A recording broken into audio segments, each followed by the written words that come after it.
ML tayo guys. Tara guys.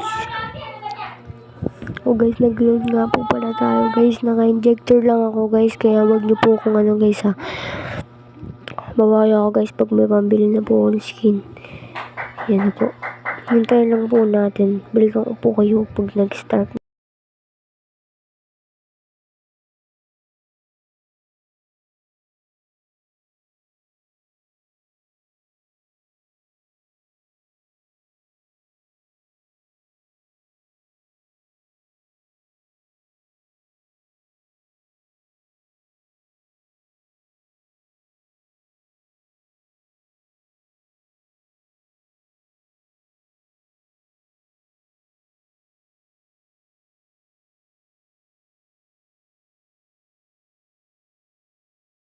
At dito na po nagsimula po yung laro namin at medyo malog po ako dito. Tapos, ayun na po. Gold lane po tayo dito. Ayun na po. Tapos, yan. Ang katapat ko po pula po dito ay si Melissa. So, early game pa lang po. Ay, napitas na po ako dito guys. So, medyo malag po kasi tayo dito guys. Ayan na po. May pagsabahan po agad ako. Yan po yung pagkakamali ko. Mabay po ako. Ayan na po. Ayan na po. Ayan na po. At dito na po magpatay ng dalawang isip po po kung papasok pa po ako o hindi na. Yung ginawa ko po yung pinner skill ko na lang po. Pero wala. May second po siya. Kaya napatay niya po tayo. So yan guys. Napitas po tayo dyan. Tapos, yan na po. Binintay ko lang yan po yung first play na po. Yung boots na yun, guys. Dahil, bibigay po yan lakas o bilis na may dagdag damage sa inyong character. Kahit basta marunong po kayo mag-build. Subscribe nyo guys. Para lang guys. Ano po napit na. Pero nabawi ko pa po pala yung patay sa akin ni Melissa. Dahil na po yun sa hindi po siya umuwi. At inuna niya po mag-clear. Kaya yun na po. Yan na po. At kinuha ko muna po yan. Kinuha ko muna po yan. At ayun na po si Melissa. Kaya binilisan ko na po.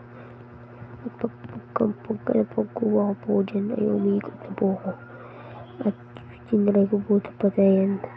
Pero pag malapit na po siya mapatay, natanda ko po, may Melissa pala dun po na nag-clear at kayang-kayang i-push yung Tori ko. Kaya ang ginawa ko dito guys, nag-ano po ako,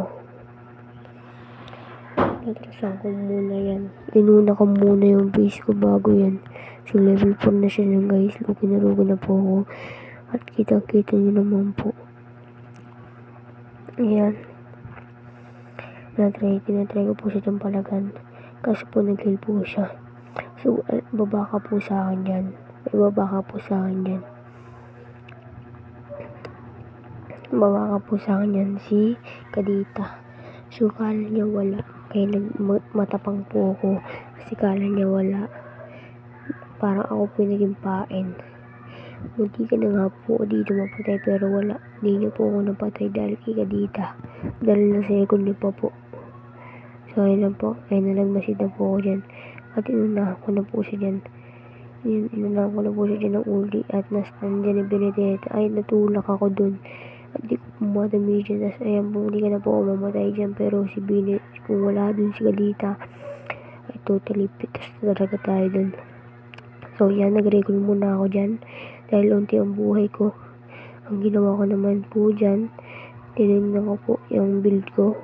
So, yun po yung pangalawa nung i-build. At sa amin po ang unang turtle dyan. Yan. So, ganyan lang po yung gagawin nyo. Tapos, patayin nyo po yung clips na yun dyan. Yan.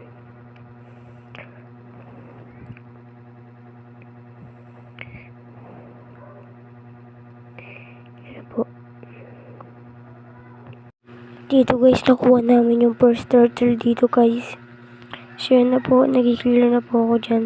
At pinalagan ko na po si Melissa pero wala pa po ang damage dyan. Kaya matras mo muna ako uy, ang ganda po ng ano namin dito. Ng laban. Press for me. At nakuha ko na po dito yung first build ko. At kopya nyo rin po yung build ko dito. Guys, kung gusto nyo lang po.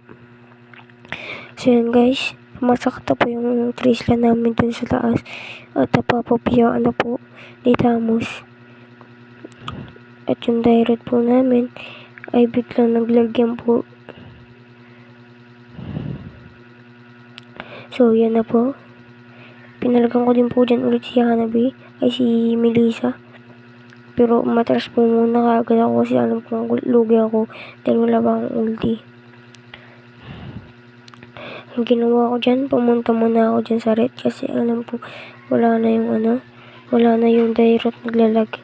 Pero mga after ng ilang segundo lang naman, ay gumalaw din naman kaagad si Tyrod. At binigay ko na sa kanya yung farm. Hindi ko po yung ginawa guys ha. Parang pinress ko lang po. Pero sa kanya rin mapupunta yan. Yung first ko po, diba sa kanya rin team po napunta. Hindi ko po ginawa yan. So yan na po. Yan na po, nakita ko na po si Melissa na napupush. Kaya mas inuna ko muna po to. At dito po guys, nagkamali niya. Kala po siya, may minions pa po siya. At tinatake ko na po. Niriguran ko na po. Kala niya po kasi may minions pa po siya. Kaya napitas ko pa siya ulit. So, nakakadalawang pati na po tayo dito. At may nabigyan po ko ng chance na makapag-push. At nasira ko nga po wala yung toro dito ni Melissa. So, yan guys. Supportahan nyo lang po ako sa mga video ko guys. So, yan na po. Na-push ko na nga po dito. Pagdating po dyan sa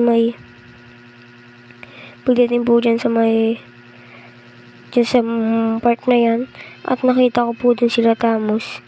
Yan, sila Hayabusa. Yan po, napatay na po dyan si Hayabusa. At si Franco. At si ano na lang po dyan yung natira. Si Parsa. So yan na po, dinaray ko muna po hanapin si Melissa dito. At pagdating ko po dito, ay wala na po siya.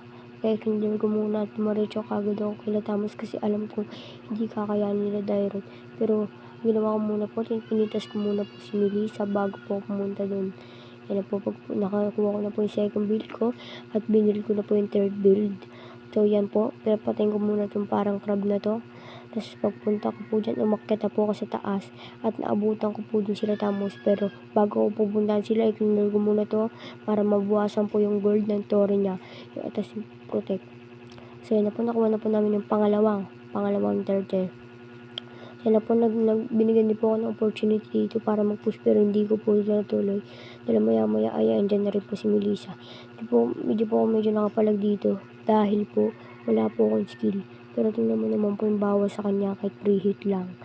So yan na po, dito na po ata magkakarash ng maganda. Maka triple kill pala ako dito guys. So yan po. Nag-trade muna po pala ako kasi wala naman po si Dairot. At mapapatay po ata dito si Dairot dahil may asin po siya. Masyado po siya dahil po siya lumaban kasi dalawa po yun. Ayun na po, ito na po, makaka-triple kill na po ako dito. Sakto pagka-clear ko po to ay parang may chance pa po kung sumakit ako. Pero ang ginawa ko po, pinuntahan ko muna sila Tamos kaysa clear pa dun. Dahil wala na po siyang buhay, may chance po kung mapatay na to. Ang ganda po na sugod namin dito nila Trisla. At inambangan ko muna naman po si Tamos at pinag-second ko na at inisisan ko na. So yan, naka-triple kill ako. Na first build ko po si Tamos, sumunod na po si Franco, at sumunod na po si Parsa. Yan na po. Hindi lang po na maniac, sayang. At nakapag-clear pa nga po kami dito. At ubos pa namin yung nila. So yan na po, pinapalay ko muna po dito yung bato. Yan, tapos na po, yan na po. Pinatay ko muna po yung crab para wala na pong maparm si Hayabusa at hindi na po siya sumakit. Kasi once na sumakit po yan, ay matsansa pa pong malamangan kami at makambak. So dito po, sumasakit na po kami lahat dito. At ako din po sumasakit ito. So yan na po. Yan na po, nakita ko po di si Dairot. At para mas mataas po yung level ko po kay Dairot. Dahil Tapos early pa lang po siya ay parang nabaog na po siya. Ay po nahuli dito si Franco. Siyempre to the rescue naman po tayo pero huli na po tayo dumating kasi bawal ko po idiretso yun. May chance po tayong mapatay. Diba? So yan na po. Kinuha ko muna po yung bato at kinuha ko po yung ring direct. Dahil mas kailangan ko po ito para makapag-build up sumakit ako at para makabilis makapag-push. So yun na po, napatay po ni Zero yan at hinabol po siya dyan ni Hayabusa at napatay na po pala yun at napatay din po siya ni Hayabusa. So yan na po, pagdating po namin dyan ni Kadita ay andun po sila lahat, nawala sila sa gitna. Ay ang ginawa namin ni Kadita dito, pagka-clear na Kadita ay pinush na po namin ito kaagad para kung sakaling magkakalord ay hindi naman kami mahirapang makapag-push. So yan po, naipit na po nila at naging pae namin dito si Trisla para makapag-push sa gitna. So yan na po, pinapalagpalagan na po namin to po yung plate na po ko dyan. So yan na po, pagdating namin ay nag-rush na naman po dito, sumugod na naman po yung Tamos. Ayun, pagkakamala Tamos, ang ganda po ng stand doon ni Gadita. So yan na po, kinuha ko muna po yung bato at pagdating ko po dyan naglalag ako at buti po napindot ko po yung SS ko at napatay ko po si Hayabusa. Pero di ko na po napatay si Franco. Naka-atakas pa po ako dyan. Pinilit ko lang po siya. Di ko na po siya dyan napatay. Pero napatay ko po naka-double kill pa pala at naka-assist pa po ako. At sinimulan ko na pong patayin yung Lord. Dahil para matapos na tong laban. So yung pagdating po ng Lord, ay sakat pa nga na Lord dyan guys. Sumuntikan pa ako dyan. Di na po kumuwi dyan. Dinero ko pong may makakapatay pa po ako dito. Mapapatay ko po dito si Melissa kasi kala niya kaya niya ako patayin guys. So yun po, napagtulungan na po namin guys. Yan. Tapos kinuha ko na po dito yung repolyo. Pagkakuha ko po dyan guys, ay dumaretso agad ako dyan sa may bato at sa red buff. So pagdating na rope, di na po namin natapos yung laban. So yan na po, parang nabukasan ako sila ng 3 at sinabayan ko na po yung Lord.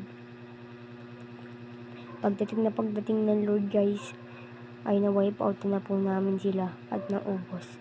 Ang mabuhay po di si Melissa pero wala na po, mag-isa lang siya at madami kami. So wala na po siyang pag-asa na makambak pa to. So natapos na po yung laban at kami yung panalo. So yan na po. Subscribe nyo ako guys kung gusto nyo makanood ng mga ML. Thank you guys!